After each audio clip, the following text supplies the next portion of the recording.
Boa tarde, meninos, tudo bem? Esse é o nosso terceiro encontro e hoje a gente vai falar sobre as cruzadas, tá? O que foram as cruzadas? Foram guerras empreendidas entre a Igreja Católica e os muçulmanos, tá? Denominadas Guerras Santas, que buscavam a retomada de Jerusalém, ou seja, os muçulmanos tinham controle sobre aquela região agora e os católicos, a Igreja Católica, queriam o controle da região de novo para si, tá? Então vamos lá. Quando a gente fala de cruzadas, há na verdade uma discordância entre alguns autores. Alguns defendem 4, outros 7 cruzadas, tá? Então vamos lá. Sobre as cruzadas também, importante sobre a nossa cultura local. Na cidade de Pirenópolis, normalmente no fim da quaresma, na sexta-feira santa, se tem a representação das cavalhadas, tá? Que nada mais é do que a representação da batalha dos católicos, cristãos e dos mouros, tá? Que são os muçulmanos ali, mas no caso de Pirenópolis é retratando a expulsão dos mouros para retomar o controle ali da Península Ibérica. E aqui a gente está falando da região ali do Oriente Médio, tá? Essas cruzadas vão ter grande impacto no renascimento urbano, tá? Não vão ser motivadas apenas pelo desejo de retomar o controle da região, mas também de dominar as rotas comerciais, que é onde a gente vai ter aqui essas trocas comerciais. Opa, deixa eu voltar aqui. Essas trocas comerciais e também a entrada de especiarias na Europa, tá? Essas várias cruzadas vão começar oficialmente em 1096, com a primeira cruzada, que não vai ter a participação de nenhum rei. A segunda cruzada, tá, já vai ter a participação de reis, que vai ser a cruzada do Sacro Império. Só que Jerusalém acaba sendo retomada pelos saladinos, tá? Que vão ser os muçulmanos. Então a gente vai ter a terceira cruzada, conhecida como Cruzadas dos Reis, aí comandada pelo Ricardo Coração de Leão. A quarta cruzada, que vai ser financiada pelos venezianos. A quinta, liderada por João de Brini, tá? Que vai acabar fracassando por causa das enchentes do Rio Nilo. A sexta, marcada pela retomada de Jerusalém, Belém e Nazaré. A sétima, comandada pelo rei francês Luís IX, tá?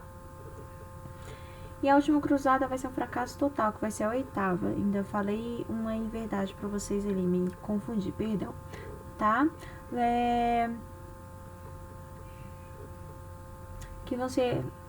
Os cristãos acabam não criando raiz entre a população local e acabam sucumbindo, tá? As cruzadas não vão conseguir seus principais objetivos, que vai ser a retomada da Terra Santa, né? Vai ter como consequência o enfraquecimento da aristocracia feudal, porque eles gastaram boa parte dos recursos financiando essas cruzadas, tá? O fortalecimento do poder real, caminhando para o absolutismo, que vocês vão estudar no finalzinho do ano, início do ano que vem, no 8º ano. A expansão do mercado, principalmente por causa dessas trocas comerciais aí, e o enriquecimento do Oriente, tá? Nessas trocas comerciais que a gente está falando,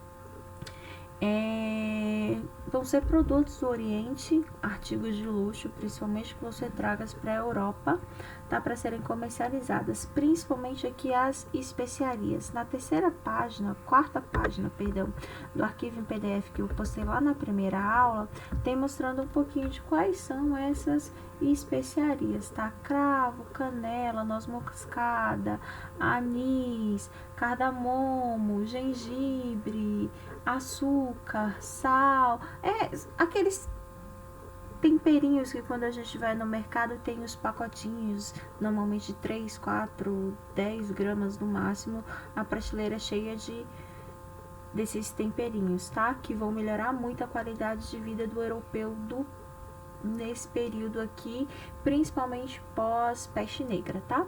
Então vamos lá. Nesse período, e aqui sobre as cruzadas também tem como consequência a reaquisição de alguns documentos, de alguns livros que tinham desaparecido antes, tá? Porque eram considerados pagãos pela igreja. A gente vai ter aí um dos grandes nomes da literatura, assim, de livro, não de autor, que eu falo, que vai ser As Mil e Uma Noites, que é um conto árabe, uma coleção de contos árabes, na verdade. A gente vai ter aí um avanço significativo na medicina e na matemática por causa dessas trocas, não só comerciais, mas culturais também. E alguns livros que se acreditavam perdidos também os árabes tinham conseguido preservar, e a gente vai ter a oportunidade de retomar o contato com essas leituras, como Aristóteles, por exemplo, tá? E aí, então, a gente vai falar sobre outro aspecto cultural, que vai ser o surgimento das universidades. Os principais cursos universitários que a gente vai ter aí vão ser Direito, Medicina, Arte e Teologia, tá? Só que, diferentemente do que acontece nas universidades atuais, os estudantes não vão ingressar após o ensino médio, mas vão entrar nessas universidades por volta entre 12 e 15 anos. E até que eles atinjam a maioridade, tá? Eles primeiro vão aprender a arte da retórica, que é a arte de falar em público, né? Gramática e lógica. Depois, a aritmética, geografia, astronomia e música, que vai ser comum a todas essas áreas aqui. E só depois desse período que eles estudaram tudo isso que eles vão poder estudar. Escolher o que se eles querem fazer: direito, medicina, arte ou teologia. As principais universidades que vão surgir aí por volta do século XII na Europa vão ser Oxford e Cambridge, na Inglaterra, Paris e Montpellier, na França, Salamanca, na Espanha e Coimbra, em Portugal, tá? Continuando nessas mudanças da Europa medieval, a gente vai ter a crise da fome por volta do século XI, tá? Que vai ser propiciada por causa de um inverno muito rigoroso. Vai durar aí até o século XIV. Na verdade, a gente vai ter essa crise da fome por causa do aumento populacional também, mas essa crise ela se agrava no século XIV justamente por causa desse inverno difícil aí por volta de 1310, 1320, tá? Muita chuva que vai acabar prejudicando a produção agrícola. Se tem muita chuva, as plantas não conseguem se desenvolver direito, né? Tanto animais quanto pessoas vão sofrer com a fome, tá? Crianças vão ser abandonadas nesse período. Por exemplo, surgem mitos para explicar o período, como João e Maria, que são duas crianças que são abandonadas pelos pais, tá? Por causa da crise da fome, então elas são abandonadas para que elas não possam morrer de fome junto com a sua família, e que os adultos tenham uma oportunidade maior, já que nesse período os mais velhos acabam deixando de comer para que os mais novos comam e consigam aí sobreviver, tá? Nesse período também, sementes que deveriam ser guardadas para plantio tardio, para plantio mais tarde, acabam sendo consumidas como uma das alternativas de se alimentar, tá? Essa fome vai durar até a década de 1920, na verdade, quando ela acaba e o pessoal europeu começa a se restabelecer lá na década de 1330, a gente tem a vinda da peste negra. Inclusive, leiam jornais, porque teve casos alguns dias, semanas atrás, de retorno da peste bubônica na Ásia, tá? Então é interessante fazer essa leitura.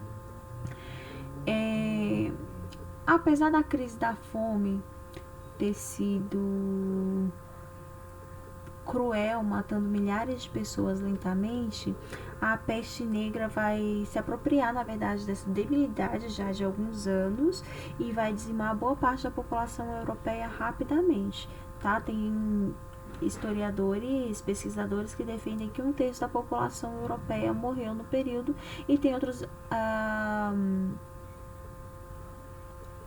outros pesquisadores que defendem que foi uma parcela ainda maior da população, talvez metade, tá?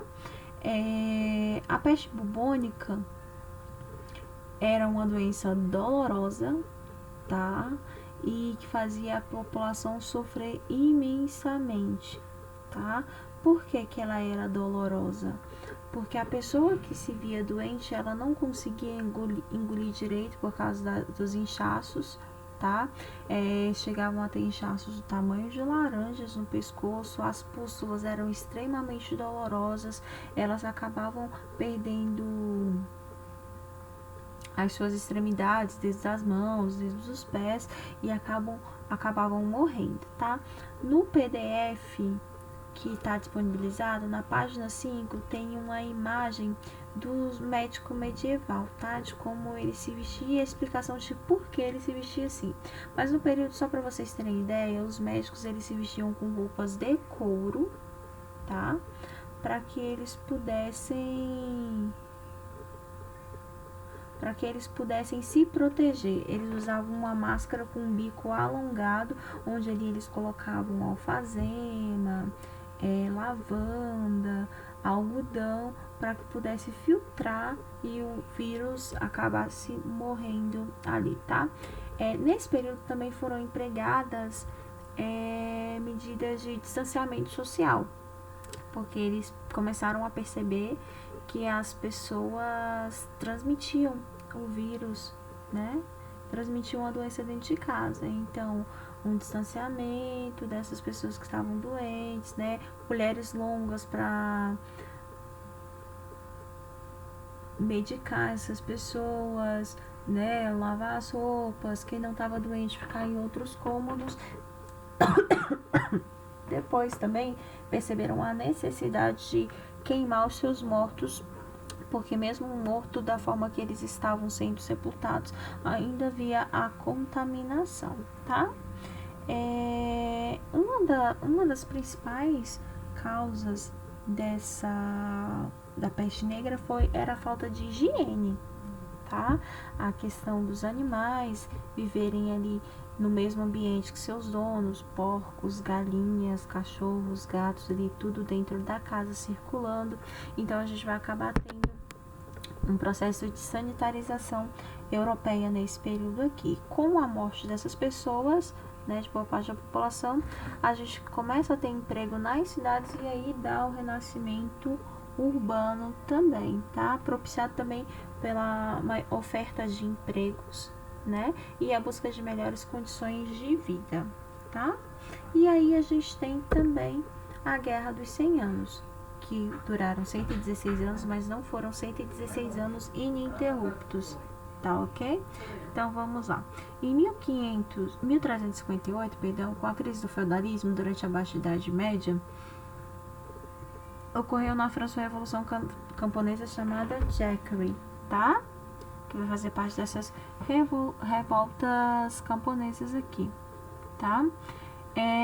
Porque os camponeses eram chamados pelos nobres de Jacques Bonhomme, tá? O equivalente a caipira na nossa língua. Dos aproximadamente 100 mil camponeses que participaram da Revolução, grande parte foi massacrada pelos nobres apoiados pelo rei. E o Walt Tyler, tá, é um outro líder de uma outra revolução do período. Nesse período da Guerra dos 100 Anos, a causa política vai ser a disputa pelo trono francês após a morte do Carlos IV, tá, em 1328, ali bem próximo da guerra da peste negra, por isso que a gente está estudando isso daqui bem rapidamente, tá?